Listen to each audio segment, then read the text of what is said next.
Welcome to PSG Health Insights. Much has been written and reported in the media on government's plan to implement national health insurance. Some say that it is possible, whilst others say the obstacles are just too insurmountable. But what do those in the know think? John Cranke, Head of Healthcare for PSG Konsult Corporate, poses critical questions to representatives from three of the largest open medical schemes in South Africa regarding the impact and plausibility of national health insurance. Dr. Broomberg, thank you for joining us this afternoon to chat with us about NHI. Just firstly, it's accepted that the NHI implementation is expected to be phased in over 3 distinct phases, and the Greens paper spoke to a 14-year period, and more recently we've seen the National Development Plan talk to potentially even longer term, up to 25 years. I'd just like to get a sense from you when you think this would start impacting the medical schemes directly. John, firstly, thanks for having me. Our sense is that that 15 to 25-year timetable is fairly realistic. At the end of the day, what the NHI reform is turning out to be is a very deep-seated and much-needed reform of the public healthcare system. I think we all know the challenges that the system faces, and the Minister of Health is very focused on the nuts and bolts. It's going to take a long time, and we think that that sort of timetable is fairly realistic. And I think it's becoming pretty clear now to most observers that the impact on medical schemes over that whole period is likely to be negligible, if anything at all. I see, thanks. One of the objectives of NHI stated, and the Minister of Health has been quite vociferous in this vein, is to address the rising healthcare costs in the private sector. Do you think this is realistic, firstly? And then secondly, where do you expect to see some of the pressures being brought to bear on your scheme? So John, I think that almost independent of the NHI discussion, there is no doubt that healthcare costs are rising faster than inflation in our healthcare system. I guess important to make the point that this is not a uniquely South African problem, it's a global problem. Secondly, it's not a new problem in South Africa. I think if you look back literally for more than 2 decades, the costs of healthcare have been rising faster than CPI. And what I guess I would like to emphasize is we all have a responsibility to try and bend that cost curve downwards. It's not really a question of the NHI doing this.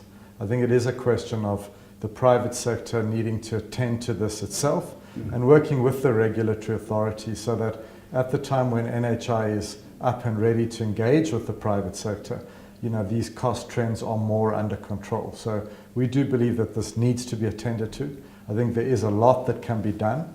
It really is a question of benefit design of medical schemes.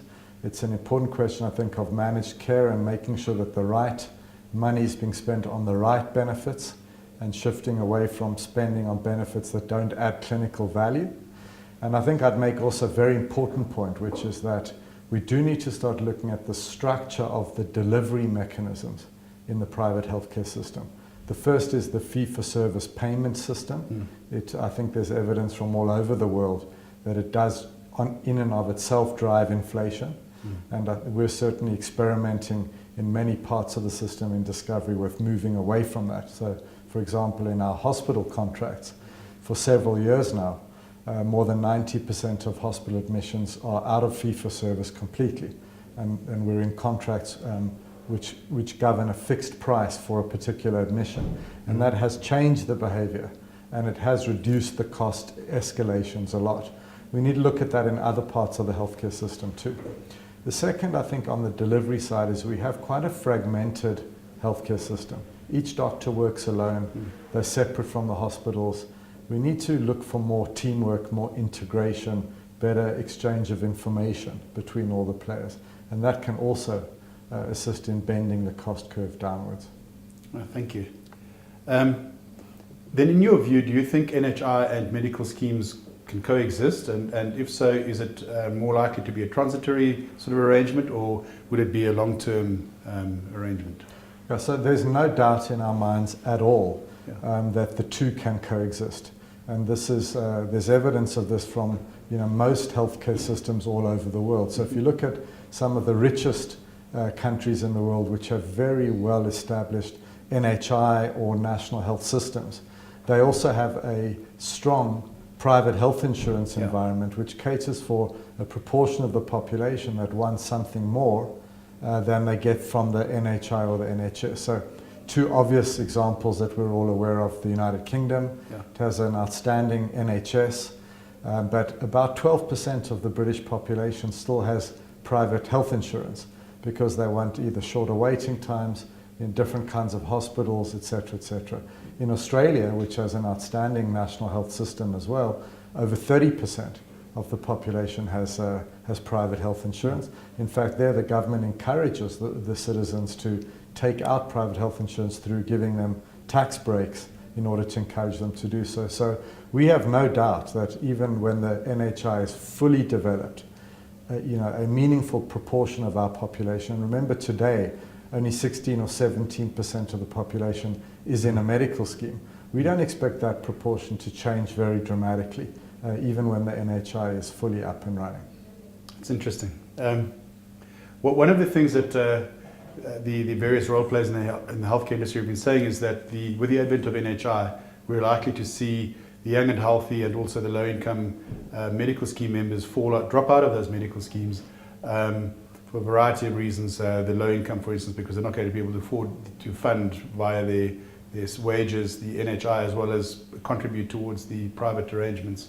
And this, I think, undermines some of the work we're seeing from medical schemes and trying to retain their healthy profiles.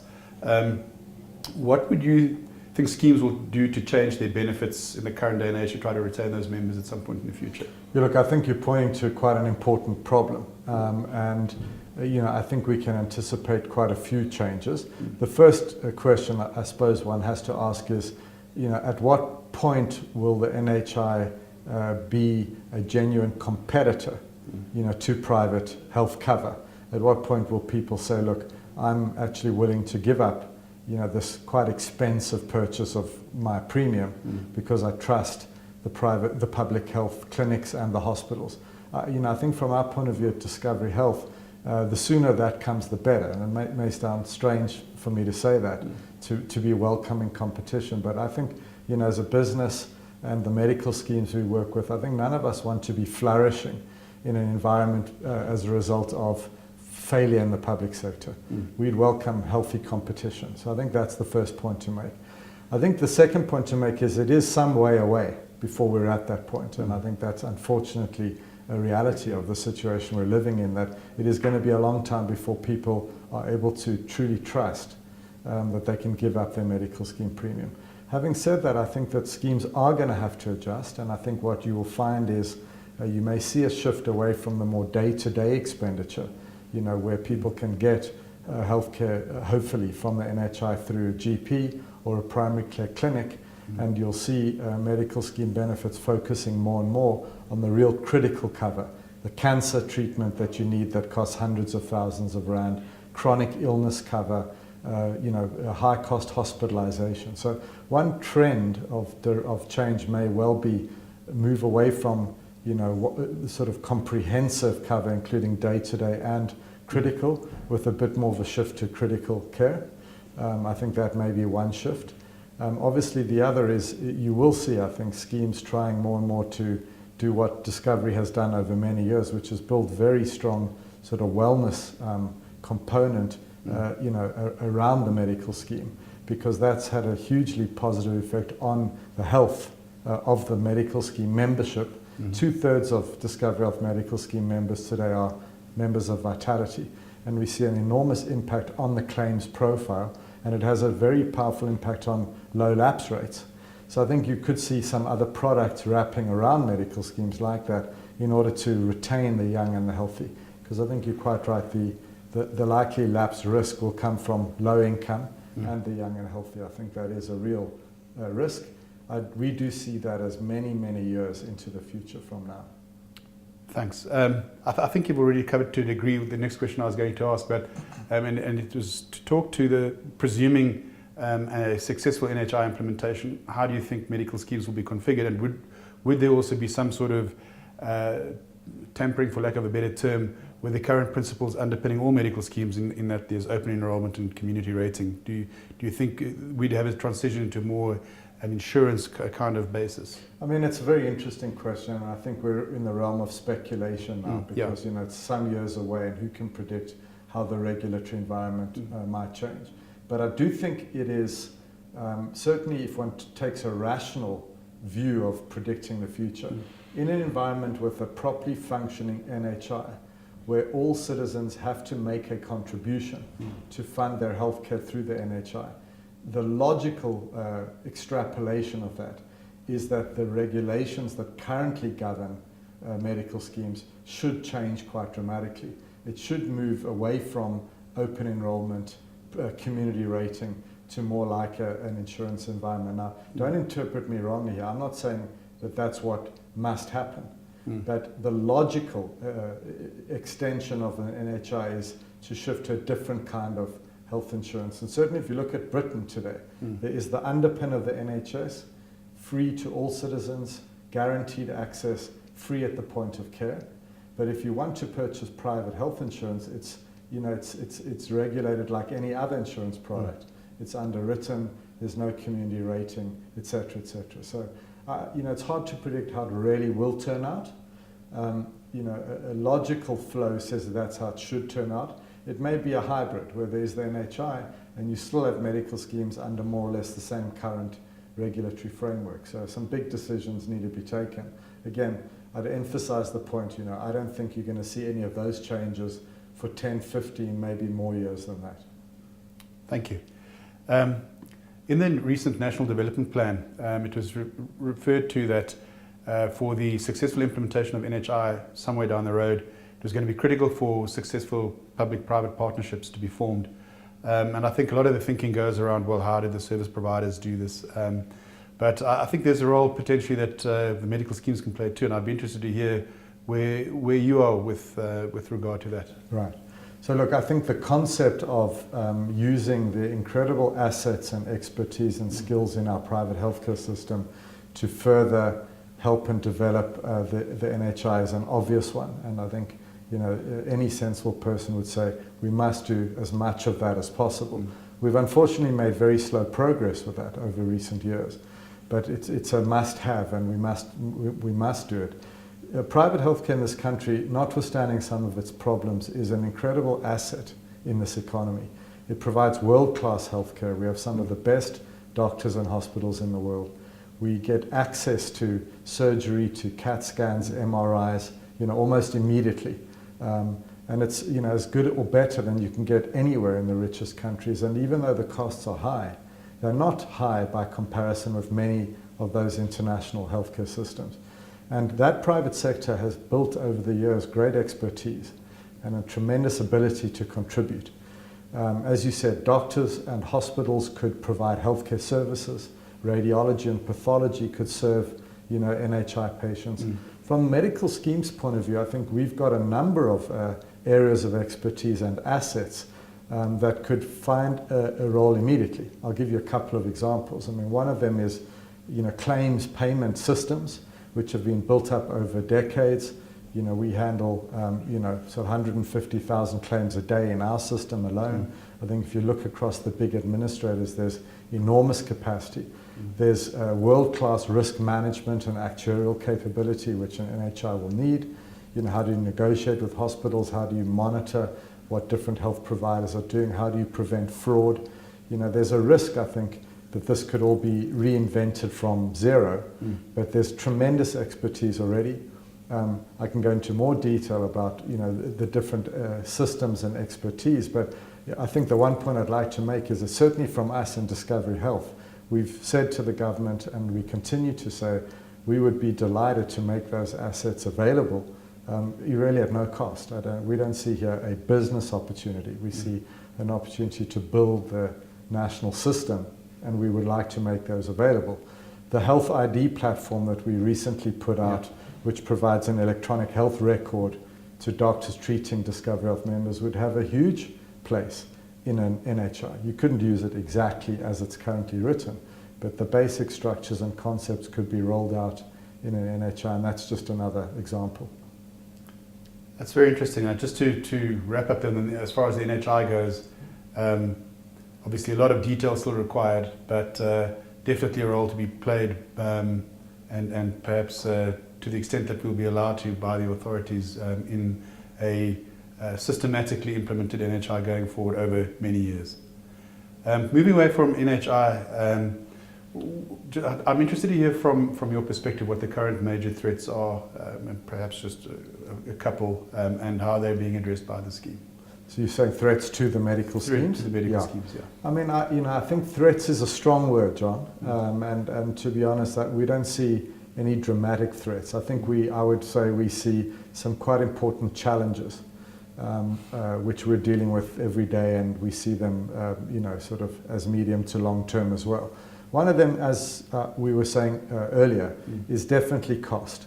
I mean, there is no doubt that as costs go up and premiums need to go up by more than CPI each year, what that means over many years is that the amount of money each person pays for their medical scheme cover is a higher proportion of their take-home pay, as the years go by. And there's no doubt that that's a big issue.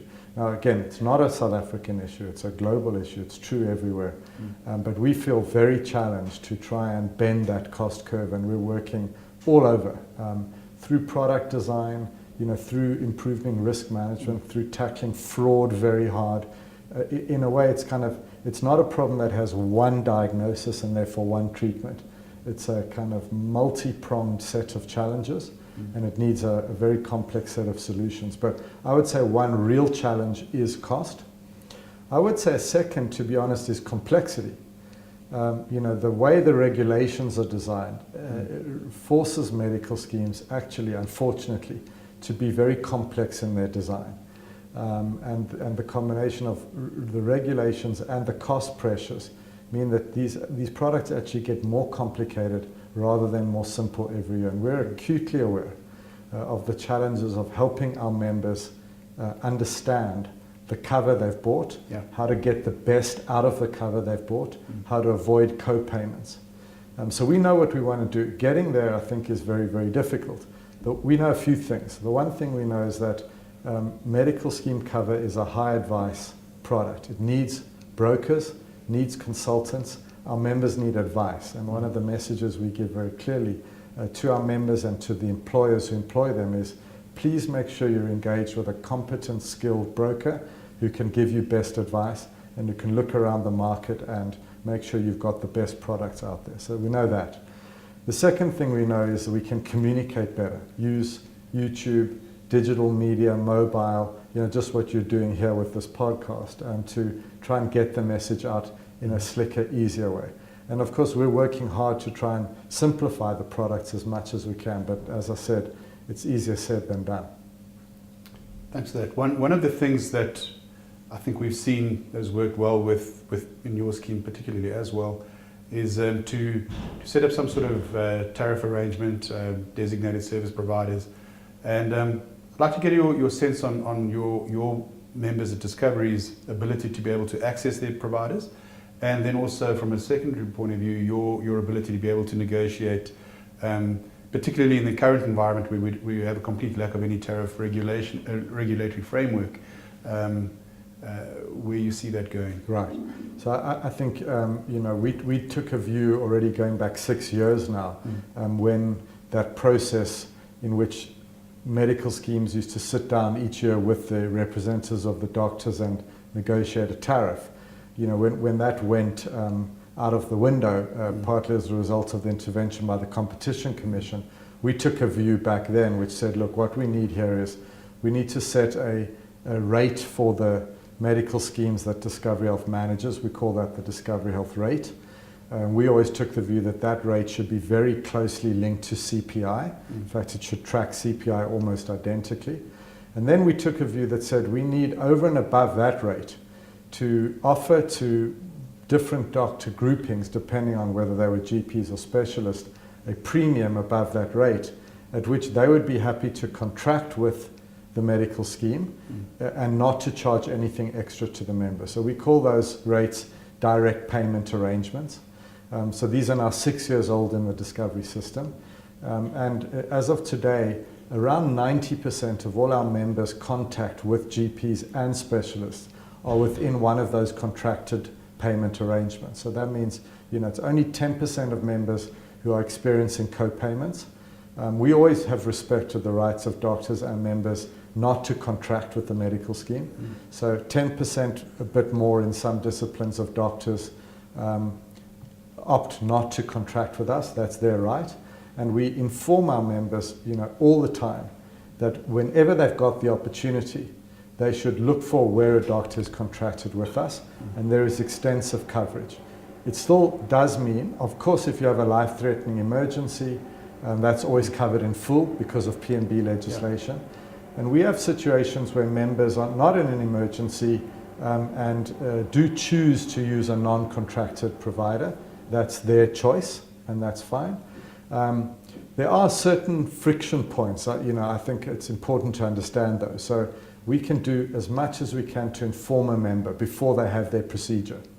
But now a member gets into hospital and they find that they get seen by another doctor that they weren't even aware was going to be involved. Let's say the operation gets complicated, there's now a physician called in.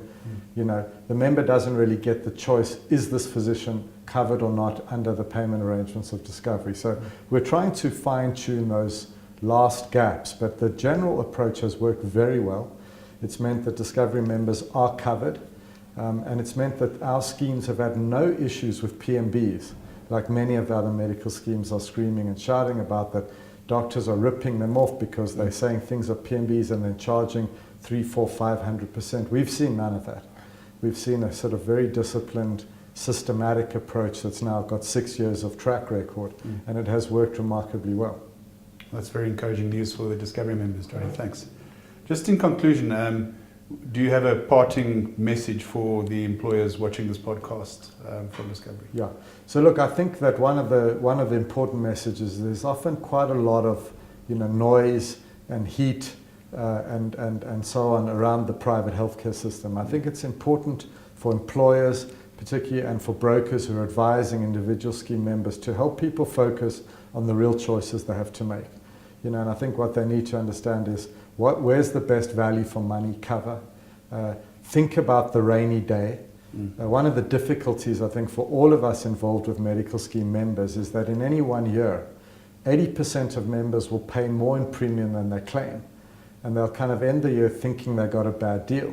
The problem is you never know when you'll be in the 20%, we call those the silent sick, who will claim massively more than they pay. The worried well, the 80% feel it like it's a grudge purchase. The silent sick are thankful that they had the good cover. And my advice to my friends and family, but obviously to our clients and to brokers is, make sure people have got the best cover they can possibly afford, and then hope you never have the rainy day. You should die in your sleep in your 90s, always having paid more than you claimed. That would be a good deal in life, even if it was a bad deal for your medical scheme cover. That would be my parting message. Dr. Broomberg, I want to thank you again for taking the time to come and chat to us today. And I'm sure the employers will have gained tremendously from your insights. Thank you. Thank you very much.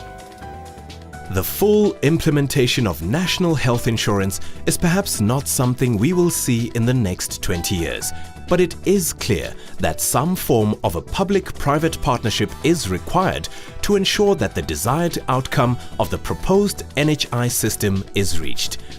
And although the way in which medical schemes operate may change, there is widespread agreement that they will continue to exist for at least as long as it takes the Department of Health to address the current shortcomings in the public sector. Join us again on PSG Health Insights as we review the vital signs which drive costs in medical schemes.